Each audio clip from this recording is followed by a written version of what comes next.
नमस्कार दोस्तों, आप सभी का एक बार फिर से स्वागत है आपके अपने YouTube चैनल वैकेंसी गुरु में। दोस्तों, आरसीईटी महत्वपूर्ण कक्षाओं की सीरीज में एक और नया वीडियो आपके सामने प्रस्तुत है। इस वीडियो में कुछ ऐसे प्रश्न हैं जो कि आपको कठिन लग सकते हैं, पर आपको आना जरूरी है, क्योंकि ऐसे प्रश्न अगर आपको नहीं आ रहे हैं तो आपकी तैयारी कुल मिलाकर ठीक नहीं है। ये सोचने का विषय है। तो आप सभी प्रश्नों को अच्छे से पढ़ें, समझें और इनका आंसर्स ढूंढने की कोशिश करें। ठीक है, तो मैं आपको एक एक प्रश्न के आंसर्स बताता रहूंगा, आप समझना इसको ध्यान से। क्वेश्चन नंबर 1 है, एमएस एक्सेस विंडोज में यानी एमएस एक्सेस 10 है, उसके विंडोज में शीर्ष पर दिखाई देता है और डेटाबेस का फाइल का नाम प्रदर्शित करता है। मतलब ये क्या कह रहा है कि आप एमएस वर्ड, एक्सेल या पावर पॉइंट या एक्सेस कुछ भी चलाते हो तो सबसे ऊपर वाला बार ये जो है ना, ये वाला, ये यहाँ पर क्या करता है, फाइल का नाम दिखाता है। ये इस बार को क्या कहते हैं ये पूछ रहा है, स्टेटस बार, नेविगेशन फलक, टाइटल बार या बैक स्टेज व्यू। मित्रों, इसका सही जवाब है टाइटल बार। सबसे ऊपर जो होता है ये टाइटल बार है। और टाइटल बार क्योंकि यहाँ पर शीर्ष पर दिखाई दे रहा है तो शीर्ष पे शीर्षक दिखाता है, तो शीर्षक टाइटल को अंग्रेजी में, ठीक है, कहते हैं। मतलब शीर्षक का अंग्रेजी टाइटल होता है। आगे चलते हैं प्रश्न नंबर 2 पर। दूसरा प्रश्न है, निम्न में से कौन सा सबसे मजबूत पासवर्ड माना जा सकता है। कि यहाँ पर 4 ऑप्शन है, इनमें से ये बताओ कि सबसे मजबूत पासवर्ड कौन सा है, जिसमें स्ट्रॉन्ग पासवर्ड लिखे या फिर आरसीआईटी या फिर ये वाला या ये वाला। मैं आपको बताना चाहूंगा दोस्तों, एक मजबूत जो पासवर्ड है उसमें पहला अक्षर या फिर कोई जरूरी नहीं है पहला ही, कम से कम एक अक्षर बड़ा होना चाहिए, कम से कम एक स्मॉल लेटर हो और कम से कम एक अपना विशेष चिन्ह हो और कुछ भी संख्याएं हो। ये अपना एक मजबूत पासवर्ड है। ठीक है, जरूरी नहीं पहला ही बड़ा हो, ऐसा भी हो सकता है कि वी छोटा, एम बड़ा, ओ छोटा और यू बड़ा, ऐसा भी हो सकता है। और @525 ऐसा कुछ भी हो सकता है, मतलब एग्जाम्पल के लिए। तो इसका सही जवाब आपको मालूम चल गया होगा, ऑप्शन सी। तीसरा प्रश्न देखिए, सबसे उपयुक्त सही विकल्प चुने, यानी सबसे सही विकल्प कौन सा है। ऑप्शन से कंट्रोल और एल्ट कुंजी का संयोजन यानी कॉम्बिनेशन कुंजी, ठीक है, बिल्कुल सही है। कैप्स लॉक, नम लॉक और स्क्रॉल लॉक टॉगल कुंजी, ये भी सही है। ए और बी दोनों सही है, बिल्कुल सही है। तो आपको एक बात ध्यान रखना है कि दोस्तों, संयोजन की यानी कॉम्बिनेशन कीज किसे कहते हैं, कंट्रोल और एल्ट। कीबोर्ड में जो बटन होते हैं कंट्रोल एल्ट, उनको कॉम्बिनेशन बटन कहते हैं। और कैप्स लॉक, नम लॉक और स्क्रॉल लॉक को टॉगल बटन कहते हैं। ये दोनों बातें आपको मालूम होनी चाहिए। चौथा प्रश्न देखिए, ईमेल से क्या तात्पर्य है, अर्थात ईमेल का मतलब क्या होता है। ऑप्शंस हैं MS access mail, electronic mail, education mail या फिर एक्सप्रेस मेल। और इसका सही जवाब है ईमेल का फुल फॉर्म इलेक्ट्रॉनिक मेल होता है।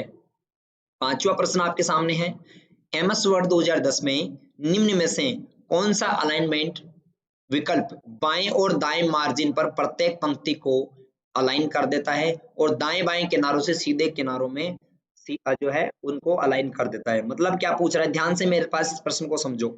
ऐसा कौन सा मार्जिन है या फिर अलाइनमेंट है जो दोनों तरफ लेफ्ट और राइट के मार्जिन पर लाइनों को बराबर कर देता है। मतलब लाइनें यहाँ से बराबर हो जाती हैं। ठीक है, कौन सा अलाइनमेंट है, ऐसे लाइनें बराबर रहती हैं। दोस्तों, ये जो अलाइनमेंट है इसको जस्टिफाई अलाइनमेंट कहा जाता है। कौन सा अलाइनमेंट, जस्टिफाई। सेंटर में बीच में आ जाता है, लेफ्ट में लेफ्ट साइड से बराबर रहता है, राइट से नहीं रहता, राइट में राइट से बराबर रहता है, और जस्टिफाई में दोनों तरफ से बराबर हो जाता है। छठा प्रश्न है, खालिस्तान बस टोपोलॉजी और स्टार टोपोलॉजी का संयोजन है, यानी कौन सी टोपोलॉजी दो टोपोलॉजी से मिलकर बनी है, बस और स्टार। नेटवर्किंग का प्रश्न है, रिंग, मेस और हेक्सागोनल या फिर ट्री। और इसका सही जवाब मैं आपको बताऊं उससे पहले मैं आपको समझा देता हूं कि बस टोपोलॉजी क्या होती है, ध्यान से समझना। बस टोपोलॉजी में दोस्तों, जैसे हम बस में चढ़ते हैं तो बस में सीटें इस प्रकार होती है ना, बस में सीटें इस प्रकार होती है।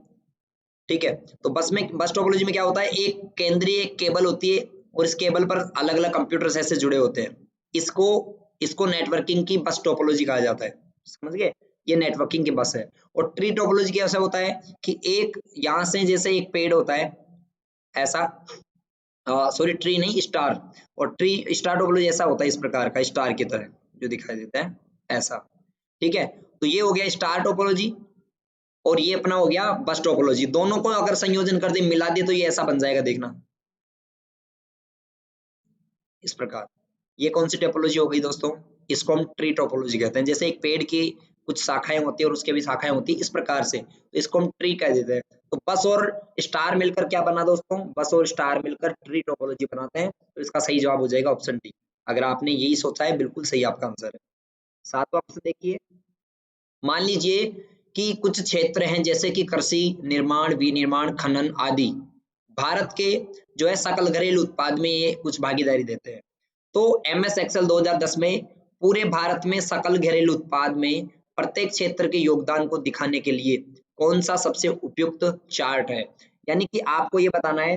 अब आप इस बात को ध्यान से समझो, मैं हम भारत देश की बात नहीं कर रहे, समझने के लिए मैं बता रहा हूँ। आपके घर में मान लो 5 सदस्य हैं, ठीक है, 5 सदस्य हैं और वो टोटल 1 लाख रुपए मंथली कमाते हैं। पांचों मिलकर कितना पैसा कमाते हैं? माना 1 लाख रुपए मंथली। जैसे कोई इतना कमा रहा है, कोई इतना कमा रहा है, कोई ये कमा रहा है, कोई इतना कमा रहा है। सबका अलग-अलग है, जैसे कोई 10%, कोई 20%, कोई 30% और कोई 50%। ठीक है, ऐसा ये 40% कर देता हूँ इसको, ऐसा करके 100% कंप्लीट कमा रहे हैं। तो उसके लिए हम कौन सा चार्ट बनाते हैं? सबका मालूम चल गया ना, हमने देखा कि सबका किस किस ने कितना कितना प्रतिशत कमाया। जैसे ये ए है, ये बी है, ये सी है और ये डी है। तो इसके लिए हमने कौन सा चार्ट बनाया, किस किस की कितनी भागीदारी है 1 लाख में, ये पता लग गया अपने को। इस चार्ट को कहते हैं दोस्तों पाई चार्ट। क्या कहते हैं? Pie chart. तो अगर अपने को टोटल वैल्यू को अनुपातों में बांटना हो, हमें ये चेक करना हो कि किस किस का कितना कितना भागीदारी इसमें है, हिस्सा है, उसके लिए पाई चार्ट का इस्तेमाल करते हैं। और एक बात और ध्यान रखना, इस पाई चार्ट में कभी भी नेगेटिव वैल्यू नहीं आती, यानी माइनस में वैल्यू नहीं आती है, हमेशा पॉजिटिव वैल्यू ही आती है। पॉजिटिव, नेगेटिव वैल्यू का कोई इसमें फर्क नहीं पड़ता। आगे चलते हैं। प्रेजेंटेशन के स्लाइड शो को शुरू करने के लिए, यानी प्रेजेंटेशन में यदि आपको स्लाइड शो देखना है तो आप क्या करेंगे? आप F5 बटन दबाएंगे, ठीक है, या फिर स्लाइड शो मेनू में जाके व्यू शो पर क्लिक कर देंगे। दोनों सही है, तो ए और बी दोनों सही, इसका आंसर है ऑप्शन डी। 9वां प्रश्न है, Google drive, Microsoft one drive और ड्रॉप बॉक्स किसके उदाहरण हैं? Google drive, Microsoft one drive और ड्रॉप बॉक्स ये तीनों ही दोस्तों क्लाउड स्टोरेज के उदाहरण हैं। आपको पूछा जाए कि क्लाउड स्टोरेज क्या क्या है, तो drop box, one drive, Microsoft का और गूगल ड्राइव, ये तीनों, ठीक है ना। आगे चलते हैं। विंडोज 10 में विंडोज डिफेंडर क्या है? विंडोज 10 में विंडोज डिफेंडर दोस्तों एक एंटीवायरस है। क्या है? एंटीवायरस। तो एक रियल टाइम एंटीवायरस है, तो इसका सही जवाब हो जाएगा option A, real time antivirus. Next प्रश्न देखो, 11वां, पैराग्राफ को दाएं बाएं या दोनों मार्जिन से दूर ले जाने के लिए किसका इस्तेमाल करते हैं? मतलब आपको पूछा जा रहा है कि आपका ये पेज है, इसमें इतना मार्जिन है दोनों तरफ, है ना। अब आप इस मार्जिन से भी पैराग्राफ को दूर लाना चाहते हो, इतना दूर लाना चाहते हो, नहीं ये वाला, तो इसके लिए आप किसका इस्तेमाल करेंगे दोस्तों? इसके लिए आप इंडेंट का इस्तेमाल करते हैं। किसका? इंडेंट। तो आपको ध्यान होना चाहिए कि अगर अपने को पेज में देखो इस साइड से दूर ले जाना तो मार्जिन यूज कर सकते हैं, पर मार्जिन से भी दूर ले जाना है तो फिर हम इंडेंट का इस्तेमाल करते हैं। 12वां प्रश्न है, आप अपने विंडोज 10 डिवाइस को खालिस्तान पर क्लिक करके स्लीप मोड और रिस्टार्ट कर सकते हैं। मतलब आप अपने कंप्यूटर को कौन से बटन पर क्लिक करके स्लिप कर सकते हो कंप्यूटर को, या फिर उसको रिस्टार्ट कर सकते हो या बंद कर सकते हो। इसके लिए दोस्तों हम पावर बटन का इस्तेमाल करते हैं, पावर की, है ना, स्टार्ट मेन्यू होता है। 13वां प्रश्न है, कौन से प्रकार का चार्ट एमएस एक्सेल में उपलब्ध नहीं है? कौन सा चार्ट है जो एक्सेल में नहीं होता? दोस्तों बबल चार्ट होता है, लाइन चार्ट होता है, रडार चार्ट होता है, डेटा पॉइंट कोई चार्ट नहीं होता। इसका मतलब इसका सही जवाब होगा ऑप्शन डी। अगला है 14वां प्रश्न, विंडोज में स्नैप असिस्ट क्या है? स्नैप असिस्ट क्या होता है?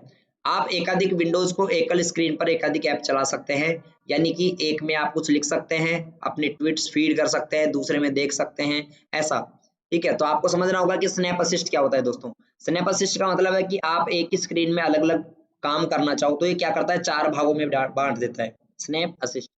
याद रखना, स्नैप असिस्ट क्या करता है, 4 भागों में बांट देता है। एक भाग में आप जो मूवी देख रहे हो, एक में आप अपना ऑफिस का वर्क कर रहे हो, एक में आपने ट्विटर खोल रखा है, एक में आपने फेसबुक खोल रखा है। तो 4 काम में आप एक साथ कर रहे हो, इसको स्नैप असिस्ट की सहायता से किया जा सकता है। आगे चलते हैं। 15वां, विंडोज 10 किस पर आधारित ऑपरेटिंग सिस्टम है, जबकि एमएस डॉस खालिस्तान पर आधारित ऑपरेटिंग सिस्टम है। आपको बताना है कि विंडोज 10 किस पर आधारित है और एमएस डॉस किस पर है। आपको बताना चाहूंगा दोस्तों, विंडोज 10 है जीयूआई पर आधारित, यानी ग्राफिकल यूजर इंटरफेस। जीयूआई का पूरा नाम क्या है? Graphical user interface. और एमएस डॉस जो है वो सीएलआई पर आधारित है। सीएलआई का मतलब है यहाँ पर command line interface, command line interface. इसका सही जवाब है option A, graphical user interface और कमांड लाइन इंटरफेस। ओके। 16वां, निम्न में से कौन सा एमएस एक्सेस 2010 में डेटा का प्रकार का मान्य सेट नहीं है? ठीक है, डेटा प्रकार का मान्य सेट कौन सा नहीं है? एमएस एक्सेस 2010 में। और इसका सही जवाब है दोस्तों ऑप्शन ए, यानी ओएलई ऑब्जेक्ट, इंटीजर और मनी, ये तीनों इसके अंदर नहीं होते। बाकी hyperlink, calculated, yes no, text memo, text auto number, सब चीजें होती है। ऑप्शन ए इसका सही जवाब है। 17वां प्रश्न देखिए, निम्न में से कौन सा आपके कंप्यूटर सिस्टम के लिए दुर्भावनापूर्ण है? आपके कंप्यूटर के लिए खराब चीज क्या है इनमें से? वायरस, एंटीवायरस, फायरवॉल या अपडेट एंड सिक्योरिटी। और इसका सही जवाब है दोस्तों, आपके कंप्यूटर के लिए जो सिस्टम के लिए दुर्भावनापूर्ण है, गलत चीज है, वो है वायरस। बाकी एंटीवायरस आपके होगा तो कोई दिक्कत नहीं, फायरवॉल होगा कोई दिक्कत नहीं है, अपडेट सिक्योरिटी भी सही है।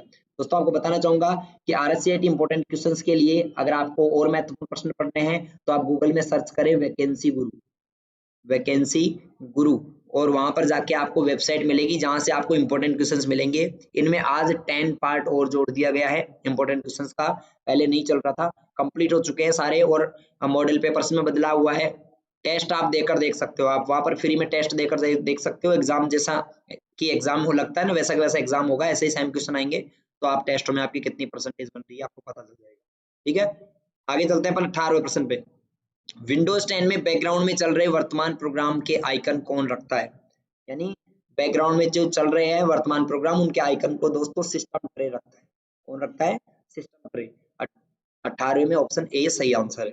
अगला प्रश्न देखिए 19वां है, Amazon.com प्रदान करता है, यानी Amazon.com आपको क्या प्रदान करता है? तो इसका सही जवाब है दोस्तों business to business e commerce, नहीं। बिजनेस टू कस्टमर, बिल्कुल सही है। आपको B2C सुविधा देता है। आप क्या करते हो, आप एक व्यवसायी से कुछ भी खरीद सकते हो ऑनलाइन, तो B2C सुविधा देता है, तो ऑप्शन बी इसका सही आंसर है।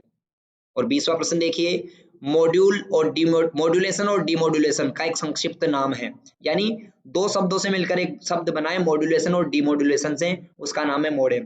आपको बताना है कि मॉडेम शब्द दो शब्दों से मिलकर बना है, एक मॉड्यूलेशन से और एक डिमॉड्यूलेशन से, तो इसका सही जवाब हो जाएगा ऑप्शन ए।